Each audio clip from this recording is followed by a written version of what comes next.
အားလုံးပဲ NGCSE တင်ချာမှာအမှန်များများရအောင်လို့ဘယ်လိုယူကြမလဲအားလုံးပဲမင်္ဂလာပါဒီနေ့ကတော့ exam တစ်လေးတွေကိုပြပြပေးသွားမှာဖြစ်ပါတယ်အထူးသဖြင့်တင်ချာမှာဘယ်လိုမျိုးအမှတ်တွေအများကြီးရအောင်ယူရမလဲဆိုတာကိုပြပြပေးသွားပါမယ်ဒီဗီဒီယိုလေးကကျင်နာရမှာမကြောက်ဖဲနဲ့တင်ချာမရမှာကြောက်တဲ့သူတွေအတွက်တော့အများကြီးထောက်ကူပြုမှာမလို့အဆုံးထိလိုက်ပြီးတော့ကြည့်ပေးကြဖို့ဖိတ်ခေါ်လိုက်ပါတယ်မကြည့်ရင်တော့ဂွေးတို့ပါစေ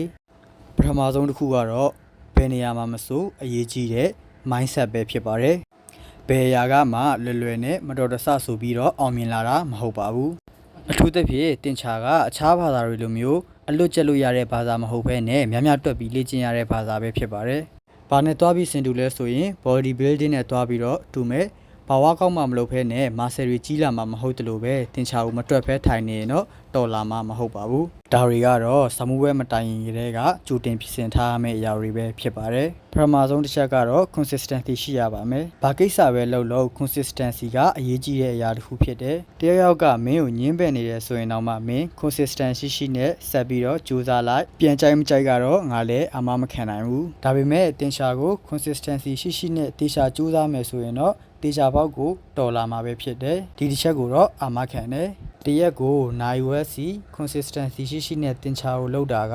စမှုပွဲမတိုင်ရင်တညလုံးထိုင်တက်တာထက်အများကြီးတာတယ်နောက်တစ်ခုကတင်ချာတွက်တယ်မဟုတ်ဘဲနဲ့ဘာသာတိုင်းအတွက်အရေးကြီးတဲ့ past paper လေ့ကျင့်ခြင်းပဲဖြစ်ပါတယ် past paper များများတွက်ထားမယ်ဆိုရင်မိကုန်းကိုကြည့်လိုက်တာနဲ့အဖြေစီရအောင်လို့တစ်စင်ချင်းဘယ်လိုသွားရမလဲဆိုတာကိုကအလွယ်လွယ်လေးသိလာနိုင်ပါတယ်နောက်တစ်ခုကတော့ formula တွေပဲဖြစ်ပါတယ်IGCSE မှာက formula တွေပေးထားတယ်ဆိုပေမဲ့အဲ့ဒီ formula တွေကိုဘယ်လိုအသုံးချရမလဲမသိရင်တော့သူမှအခြားသူနဲ့ပြောနေတာကိုထိုင်ကြည့်နေရတယ်လို့ပဲဖြစ်နေမှာပါဘာမှလုပ်လို့မရဘာမှလုပ်လို့မရတော့ဘူးကွာဘာမှလုပ်လို့မရတော့ဘူးသူမှကျင်လာအောင်မတင်ပေးနိုင်ပေမဲ့တင်ရှာတော်လာအောင်တင်ပေးနိုင်တာမလို့ကျွန်တော်ရဲ့ guidance တွေကိုစိတ်ဝင်စားရဲဆိုရင်လာရောက်ဆက်သွယ်စုံစမ်းလို့ရပါတယ်ကိုယ်တိုင်ကလည်း IGCSE Final Exam မှာ A star တွေရထားပြီးတော့တပည့်တွေကိုလည်း A star တွေရအောင်လို့တင်ပေးထားတာပဲဖြစ်ပါတယ်ကျွန်တော်ရဲ့ result တွေနဲ့တပည့်တွေရဲ့ result တွေကြည့်နေတယ်ဆိုရင်တော့ CV မှာလာရောက်စုံစမ်းလို့ရပါတယ်တင်ချာနှစ်ဘာသာလုံးအတွက်ပြောမှာဖြစ်တဲ့အတွက်သူတို့တွေရဲ့ကွဲပြားခြားနားချက်လေးတွေတော့တည်ထားဖို့လိုမယ်ပထမဆုံးတစ်ခုကတော့0580 General Math E-math လို့အတိများတယ်သူကနေ့စဉ်လက်တွေ့ဘဝမှာသုံးရတဲ့ပုံစံတွေကိုသင်တဲ့ဘာသာဖြစ်တယ်အဖြေကလည်းပုံမှန်အားဖြင့်ရှင်းရှင်းလေးတွေပဲထွက်တတ်တယ်ကိုယ့်ရဲ့အဖြေကရှုပ်ရှုပ်ရှက်ရှက်တွေဖြစ်နေပြီဆိုရင်တော့တေချာတဲ့တနေရာမှာမာနေပြီးပြန်ပြီးတော့စစ်ပါနောက်တစ်ခုကတော့0606 additional math ဖြစ်ပါတယ် E-math ကတော့ logic ပိုင်းတွေအရင်သုံးရပါတယ်တခါတလေဆိုရင်လုံးဝအရှိကြီးတွေ့ရပါတယ်ဒီနေရာမှာကဏ္ဍကောင်းကောင်းကင်တတ်ဖို့ကအရေးကြီးပါတယ်ကဲအခု E-math အတွက်လိုအပ်တာလေးတွေပြောလိုက်ကြရအောင်ဒီသုံးခုကတော့လူတွေတိတ်တတိမထားမိတဲ့အရေးကြီးတဲ့ဟာလေးတွေပဲဖြစ်တယ်ပထမဆုံးတစ်ခုက significant figure ယူခြင်းပဲဖြစ်တယ်ပု္ပ္ပစာထဲမှာ significant figure ဘယ်နှလုံးယူပါလို့အတိအကျပြောမထားဘူးဆိုရင်ကျွန်တော်တို့က significant figure 3လုံးယူပေးရပါမယ်ဒီနေရာမှာတောင်းတွေအတွက်ဆိုရင်တော့ဒသမ1နေရာယူပေးရမယ် currency တွေအတွက်ဆိုရင်တော့ဒသမ2နေရာထိယူပေးရမှာဖြစ်တယ်နောက်တစ်ခုက unit တက်ဖို့ပဲဖြစ်တယ်အဖြေစာရွက်ရဲ့အဖြေနေရာမှာ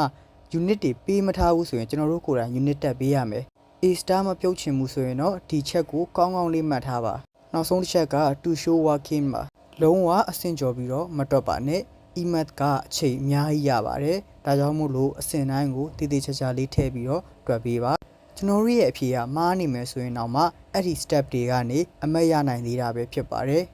calculator ကောင်းကောင်းသုံးတတ်ဖို့လည်းလိုပါတယ် E-math မှာအဓိကအဖြစ် degree တွေနဲ့တွက်ရတာဖြစ်တဲ့အတွက်ကျွန်တော်တို့ရဲ့ calculator က degree mode မှာရှိမရှိကိုကြည့်ပါအဲ့ဒါပြီးရင်ကျွန်တော်တို့စားတဲ့အခါမှာလည်းအစား symbol ကိုသုံးတာထက်ဒီ fraction symbol လေးနဲ့စားတာကပိုပြီးတော့ safe ဖြစ်ပါတယ်ပြီးရင်တော့ကျွန်တော်တို့ standard ပေါင်းရေးနည်းကိုလည်းတည်တည်ချာချာကျင့်ထားသင့်ပါတယ်ဒါကတော့သတိမထားမိပဲမှားရတဲ့အမားလေးတွေပါ rounding လုပ်တဲ့အခါမှာ final answer မှာပဲ rounding လုပ်ပါပြီးတော့ geometric ပုံစံတွေတွက်တဲ့အခါမှာလည်းဒီအကြောင်းပြချက် reason တွေကိုထည့်ရေးပေးဖို့လုံးဝမမေ့ပါနဲ့ probability တွေထွက်တဲ့အခါကျရင်ချက်ချင်းမခြေလိုက်ပါနဲ့ final ကြမှာခြေပါပို့ပြီးတော့လွယ်ပါလိမ့်မယ်အဲ့ဒါပြီးရင်ဒါကအမားများတဲ့ဟာပါ volume ratio area ratio တွေကိုတည်တည်ချာချာမှတ်ထားပါအဲ့တော့အခု A-math ကိုဆက်လိုက်ကြရအောင်ဒီဟာကိုအနီရောင်လောက်ထားတာကအခြားကြောင့်မဟုတ်ပါဘူးအလွန်အရေးကြီးလို့ပါ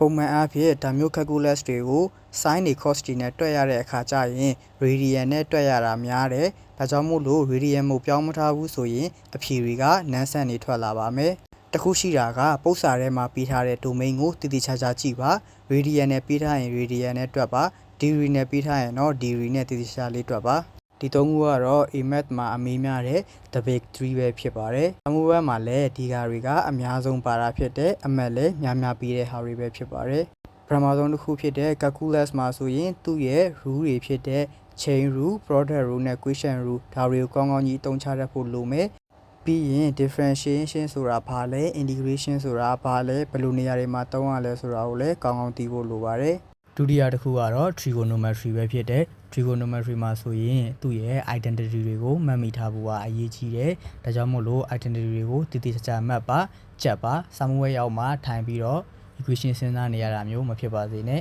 ။ဘာလို့လဲဆိုတော့စာမှုဝဲခန်းထဲမှာထိုင်စဉ်းစားနေမယ်ဆိုရင်တည်ကြတဲ့အချိန်ကလုံးဝမလောက်ပါဘူး။ A-math ကလုံးဝ run through တွက်ရတဲ့ paper တစ်ခုဖြစ်တယ်။ဒါကြောင့်မို့လို့ရထားဖို့လိုပါတယ်။နောက်တစ်ခုကတော့ vector ပါ vector က direction တွေသုံးရတာဖြစ်တဲ့အတွက်တည်ချာချာမကြည့်ရဘူးဆိုရင်ခက်ပါတယ်အကယ်၍တည်ချာချာကြည့်ရသွားမယ်ဆိုရင်လည်း vector ကလွယ်တဲ့ထဲမှာပါပါတယ် sign တွေ direction တွေမကြည့်တဲ့ရင်တော့နောက်ဆုံးရမှာလားရှီတိုရမှာလားမသေးခွဲနေတဲ့လိုမျိုးဖြစ်နေပါလိမ့်မယ်ဒါကြောင့်မလို့ tablet 3ကိုဘယ်လိုမျိုးပိုင်နိုင်အောင်လုပ်မလဲ formula တွေကဘာတွေလဲဒီ formula တွေကိုကောင်းကောင်းအမှတ်ရနေပြီးတော့ sum web မှာကောင်းကောင်းအသုံးချနိုင်အောင်လို့ကျွန်တော်စီမှာလာပြီးတော့ guidance စုံစမ်းလို့ရပါတယ်ကဲစာမှုဝဲခန်းနဲ့ရောက်ပြီဆိုရင်တော့အရေးကြီးဆုံးဖြစ်တဲ့ exam time management ပါမိခွန်းစာရွက်ကိုကြည့်လို့ရပြီဆိုတာနဲ့ပထမဦးဆုံးစာရွက်တစ်ခုလုံးကိုတည်တည်ချာချာလိုက်ကြည့်ပါလုံးဝခက်မဲ့တဲ့ပို့စာတွေဆိုရင်တခါတည်းအမှတ်သားတွေတစ်ခုလောက်ခဲ့ပါအဲ့ဒီပို့စာတွေကိုနောက်ဆုံးမှာပဲဖြည့်ပါ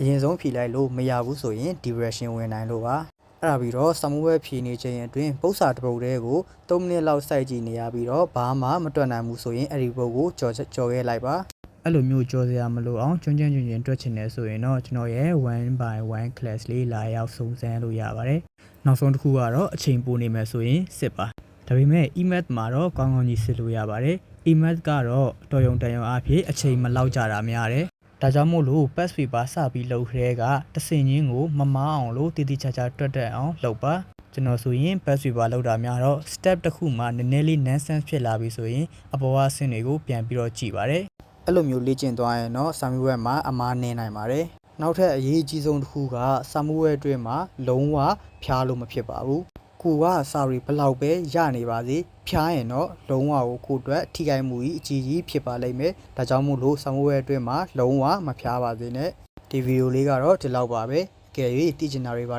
ရှိရင်လည်းကျွန်တော်ရဲ့ chat box ကိုလာရောက်ပြီးတော့မေးမြန်းစုံစမ်းနိုင်ပါတယ်။ကျေးဇူးတင်ပါတယ်။